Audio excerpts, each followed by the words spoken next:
अस्सलाम वालेकुम दोस्तों आज हम आपको ऐसे मुल्क की सैर करवाने जा रहे हैं जिसको दुनिया ने मुल्क तस्लीम नहीं किया। इसको मुल्क सिर्फ वहाँ के रहने वाले बशिंदे समझते हैं, जो पहली जंग अजीम के बाद 4 हिस्सों में बांट दिया गया। ये ऐसी सरजमीन है जहाँ से अयूबी और जंगी सल्तनत उठी। जी हाँ, हम आज बात करने जा रहे हैं कुर्दिस्तान की। इस वीडियो में हम बताएंगे कि नूरुद्दीन जंगी को कैसे पता चला कि कोई मदीना शरीफ में आप सल्लल्लाहु अलैहि वसल्लम की कब्र मुबारक खोदने की कोशिश कर रहा है, और इसी सरजमीन से बहादुर सलाहुद्दीन अयूबी निकला जिसने बैतुल मुकद्दस फतह किया। बल्कि ऐसा खौफ सलीबियों के दिल में बैठ गया कि 761 साल तक सलीबियों ने बैतुल मुकद्दस की तरफ नजर उठाने का भी ना सोचा।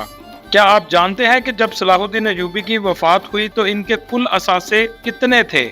यहाँ की औरतें सोने की चैन नहीं बल्कि बेल्ट्स पहनती हैं। इस मुल्क में यजीदी मजहब के लोग कौन हैं? आप कुर्दिस्तान कैसे जा सकते हैं? वहाँ के लोग कितने अमीर हैं? इसके अलावा बहुत से ऐसे हकायक बताएंगे जो आज से पहले आपने कभी नहीं सुने होंगे। वीडियो शुरू करने से पहले नए आने वाले दोस्तों से गुजारिश है, हमारे चैनल को लाइक और सब्सक्राइब जरूर कर लें ताकि हर इंफॉर्मेटिव और दिलचस्प वीडियो आपको मिलती रहे। चलें अब वीडियो का आगाज करते हैं। कुर्दिस्तान, ग्रेटर कुर्दिस्तान, जिसे लैंड ऑफ कुर्दिश भी कहा जाता है। यहाँ ज्यादातर कुर्द नस्ल के बशिंदे आबाद हैं। इनकी मादरी जुबान कुर्दी है। कुर्दिस्तान तारीख में कभी भी अलग से मुल्क नहीं था। माजी में ये तमाम इलाके एक ही खित्ते में शुमार होते थे, लेकिन आज कुर्दिस्तान के इलाके तुर्की, शाम, इराक में तकसीम शुदा हैं और कुछ इलाके ईरान में भी मौजूद हैं। कुर्द लोग 300 साल कबल मसीह से इस इलाके में आबाद हैं, जिसे कुर्द के लोग कुर्दिस्तान कहते हैं। 7वीं सदी ईस्वी में ये मुसलमान हुए। कुर्दिस्तान में 99% मुसलमान हैं। इनकी अक्सरियत इमाम अहमद बिन हम्बिल और इमाम शाफी की पैरोकार है। यहाँ की लड़कियाँ बहुत बहादुर हैं और यहाँ तक कि फौज में भी शामिल हैं। ये अरसा दराज से लड़ने का तरीका जानती हैं। माजी में खुद के बचाव के लिए ये अपने साथ खंजर रखा करती थीं। अगर तारीख की बात करें, 10वीं सदी और 11वीं सदी में इस पर कुर्द मरवान खानदान की हुकूमत थी। 14वीं सदी ईस्वी से इस खित्ते को सल्तनत उस्मानिया में शामिल किया गया। इस मुल्क को पहले जंग अजीम के बाद आज़ादी मिलना थी। इन लोगों ने तुर्की का साथ देने से इनकार कर दिया और बरतानिया के धोखे में आकर खुद को सल्तनत उस्मानिया से आज़ाद करवा लिया। लेकिन पहले जंग अजीम के बाद कुर्दिस्तान का काफ़ी इलाका मुस्तफ़ा कमाल ने अपने कब्जे में लेकर इसे हमेशा हमेशा के लिए तुर्की का हिस्सा बना दिया। जबकि बरतानिया इस इलाके से निकल जाने के बाद इन लोगों के 3/4 आज़ाद हिस्से को भी मुल्क तस्लीम नहीं किया गया। कुछ हिस्से पर ईरान और कुछ पर शाम और बाकी बचे हिस्से पर इराक ने कब्जा कर लिया। यानी हर किसी ने इन पर हुकूमत करना चाहिए, लेकिन इनको आज़ादी ना दी गई। आज कुर्दिस्तान सिर्फ वही इलाका आज़ाद समझा जाता है जो इराक के हिस्से में आता है। इराकी कुर्दिस्तान में आज अमन है।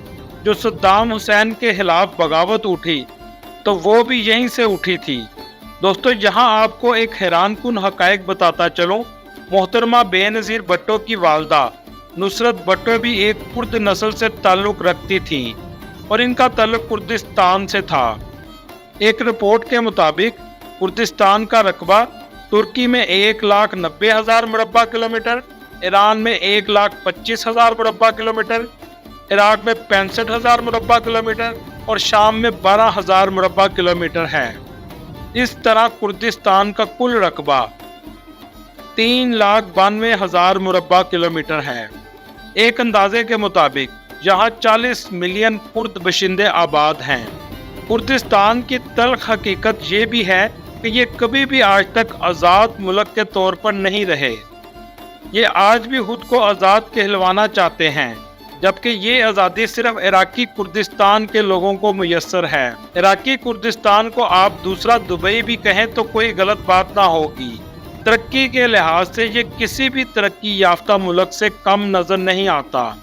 इस इलाके की 99% आबादी मुसलमान है और यहाँ के लोगों की शरह तलीम भी 99% है। ایربل شہر عراقی کردستان کا دارالحکومت جانا جاتا ہے۔ یہ شہر بہت خوبصورت اور بہت زیادہ ترقی یافتہ ہے۔ اونچی اونچی بلڈنگ ہے اور موسم کے لحاظ سے یہ شدید قسم کا خطہ ہے، یعنی گرمیوں میں انتہائی گرمی اور سردیوں میں بہت سردی پڑتی ہے۔ یہاں وزٹ کے لیے بہترین مہینے اپریل اور مئی ہیں۔ عراقی کردستان کی ترقی کے پیچھے جو بڑا ہاتھ ہے وہ یہاں سے نکلنے والے تیل کا ہے، لیکن ان کی بدقسمتی ہے یہ تیل براہ راست عالمی منڈیوں میں فروخت نہیں کر سکتے کیونکہ ان پر عالمی پابندیاں ہیں۔ ان کا تیل بھی عراق ہی فروخت کرتا ہے اور اس کا زیادہ حصہ عراقی گورنمنٹ لے جاتی ہے۔ یہ لوگ 21 مارچ کو اپنا نیا سال مناتے ہیں۔ کرد لوگ اسی دن کو اپنی آزادی کا دن بھی کہتے ہیں، حالانکہ ابھی تک ان کو حقیقی آزادی ملے ہی نہیں۔ اسرائیل ان کو ملک تسلیم کرتا ہے اور کسی حد تک سپورٹ بھی کرتا ہے تاکہ ان کو بھی ملک مانا جائے اور ہمیں بھی ملک مانا جائے۔ یہاں تقریباً 21 کرد قبائل رہتے ہیں۔ آزادی تو حاصل نہ کر سکے پر ان کا اپنا پرچم ہے۔ ایک زمانہ تھا جب عراق میں سیاحوں کی تعداد لاکھوں سے کروڑوں میں بدلنے والی تھی، لیکن کچھ ایسے حالات بنے کہ دن بہ دن سیاحوں کی تعداد کم ہوتی گئی۔ 2014 میں کردستان کے دارالحکومت ایربل کو عرب ٹورزم کا کیپٹل بھی مانا گیا تھا۔ کردستان کے دیہاتی علاقوں میں بھیڑ بکریاں پالتے ہیں اور ان کا قومی جانور بھی بکری ہے۔ دوستو، نور الدین زنگی بھی کردستان میں 1118 عیسوی میں پیدا ہوئے۔ ایک رات نور الدین زنگی نے خواب میں دیکھا کہ آپ صلی اللہ علیہ وآلہ وسلم کی قبر مبارک کی 2 شخص بے حرمتی کرنے والے ہیں۔ آپ اسی وقت مدینہ چلے گئے اور سب کو مسجد نبوی میں تحفے بانٹنے کے گھر سے بلایا، لیکن 2 شخص نہ آئے۔ جب آپ نے پوچھا کہ وہ کیوں نہیں آئے تو لوگوں نے کہا وہ بہت پرہیزگار اور نماز گزار ہیں اور روضہ رسول کے پاس ان کا گھر ہے۔ جب آپ ان کے گھر گئے تو دیکھا یہ وہی 2 شخص تھے جو خواب میں آئے تھے۔ جب زمین سے چٹائی کو پیچھے کیا تو وہ آپ صلی اللہ علیہ وآلہ وسلم کی قبر مبارک تک کھدائی کر رہے تھے اور مٹی نکال کر جنت البقیع میں پھینک آتے تھے۔ آپ نے ان کو سزائے موت دے دی اور روضہ رسول کے ارد گرد سیسہ پلائی دیوار بنا دی۔ دوستو، صلاح الدین ایوبی کے نام سے تو آپ واقف ہوں گے، اور بیت المقدس بھی صلاح الدین ایوبی نے فتح کیا تھا۔ آپ کو یہ بھی معلوم ہونا چاہیے صلاح الدین ایوبی بھی کرد نسل سے تعلق رکھنے والے مسلمان تھے، جنہوں نے نہ صرف شام اور مصر تک حکومت قائم کی بلکہ ان کی شاہیں حجاز اور یمن تک پھیلی ہوئی تھیں۔ مکہ اور مدینہ کے سب سے پہلے کسٹوڈین کا اعزاز بھی ان کے پاس ہے۔ جب یہ دنیا سے رخصت ہوئے تو ان کے پاس صرف 1 سونے کی اشرفی اور 40 چاندی کی اشرفیاں تھیں۔ اس کے علاوہ کردستان میں یزیدی قبائل بھی بستے ہیں۔ یہ یزیدی قبائل خدا کی عبادت کرتے ہیں اور کسی نبی یا کسی پیغمبر کو نہیں مانتے۔ یہ لوگ مور کو فرشتہ مان کر اس کی بھی عبادت کرتے ہیں۔ ایک حقائق یہ بھی ہے کہ کرد لوگ 4 کروڑ لوگوں کا ایسا نسلی گروہ ہے جن کا اپنا کوئی آزاد ملک نہیں۔ ترکی میں کرد لفظ بولنا بھی برا سمجھا جاتا ہے کیونکہ ترکی میں کئی سال تک کردش زبان بولنے کی اجازت نہیں تھی۔ عراقی کردستان اس ریجن کا سب سے امیر حصہ مانا جاتا ہے۔ یہاں 2000 سے زائد ارب پتی افراد بستے ہیں۔ شرح غربت جہاں انتہائی کم ہے، ہر کوئی کاروبار کرتا ہے، جبکہ شام، ترکی اور ایرانی کردستان کی حالت اس سے بہت مختلف ہے۔ کردستان وقت کے لحاظ سے پاکستان سے 2 گھنٹے پیچھے اور انڈیا سے 2 گھنٹے 30 منٹ پیچھے ہے۔ یہاں چلنے والی کرنسی عراقی دینار ہے۔